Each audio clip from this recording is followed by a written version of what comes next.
Hey, welcome back to the show, folks. Show's called Your Money, Your Wealth. Big Al is over there. I'm Joe Anderson. What we're doing today is helping you access your workplace retirement accounts. You punch that clock for the very last time. You have this nest egg. How do you go about taking those dollars out to create the retirement income that you need? We'll get in the weeds in a second, but let's see how you did on that true-false question. You can roll over your 401k to an IRA only if you leave your current employer or your employer discontinues your 401k plan. True or false? Well, it is true. Those two statements are true. But you also, in some cases, you can take an in-service withdrawal. Most plans allow it at 59.5. Some plans, Joe, are plan specific and you can do more than that. Check your plan doc. There's all sorts of options, but I think on a high level, yes, you need to be separated from service or 59.5 to get money from a 401k plan without penalties. All right, let's talk about leaving that money in your retirement account. Pros and cons, Al. Should you leave it or should you roll it? It depends. So here's the pros and cons. So first of all, it's easy, right? There's nothing you have to do. Everything's already set up. Just put it on autopilot.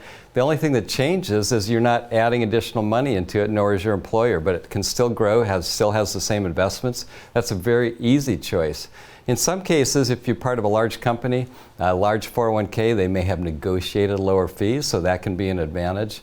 Certainly it's tax deferred until you withdraw it, although that's the same as if you roll it to an IRA, same. You may get ERISA fiduciary protection, right, which basically means divorce, bankruptcy, right? You may have additional protections there in the 401k versus an IRA, depends upon the state.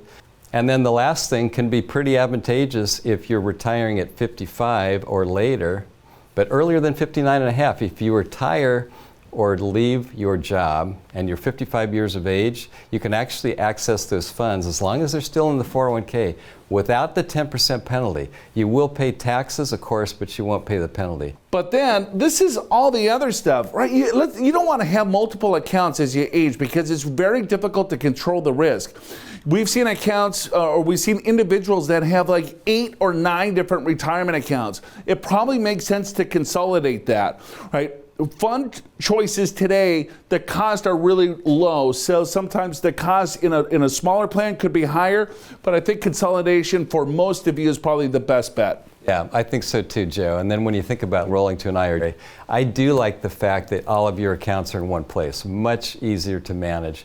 You know, downsides is you got to make your own investments. There's more choices. It can be more confusing. Some of the investments out there are high commission type products, so just be careful. A little bit easier to do Roth conversions in an IRA, but I think, Joe, probably in many cases people should be at least considering rolling to an IRA just because of simplicity. A couple rules when it comes to retirement accounts, right? I think most people know that you can't necessarily take money out of your retirement account prior to 59.5. There's a 10% penalty. Every dollar that comes out of a 401k plan or an IRA plan that went in pre-tax is going to come out 100% taxable as ordinary income.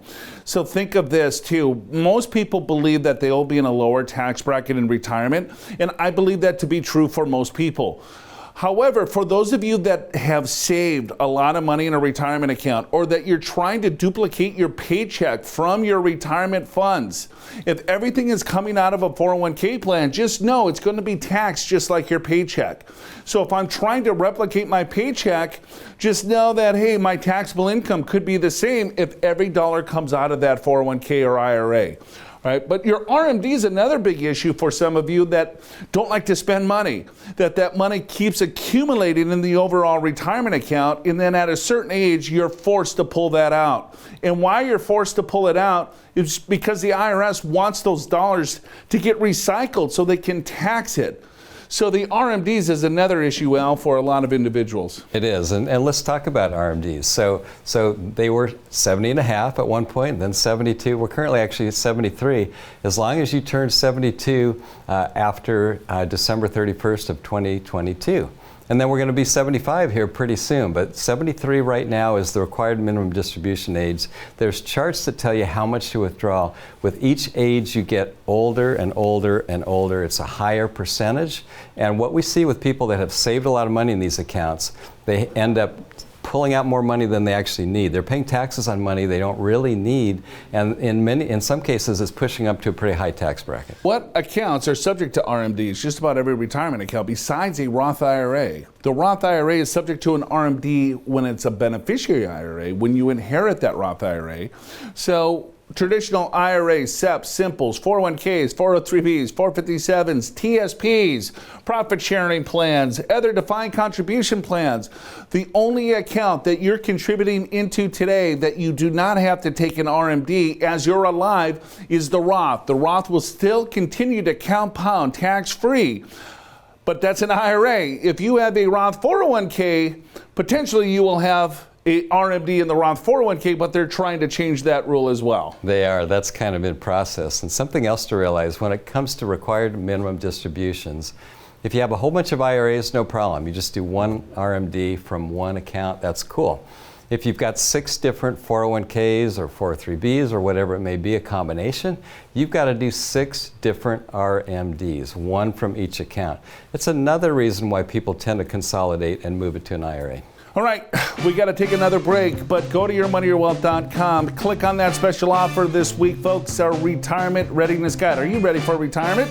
Figure it out. Yourmoneyyourwealth.com. Click on the special offer. When we get back, we're going to talk about Roth conversions. You don't want to miss that. We'll be right back. Do you know right now how likely you are to run out of money in retirement? There's an easy way to find out. It's also free. Go to easyretirement.com.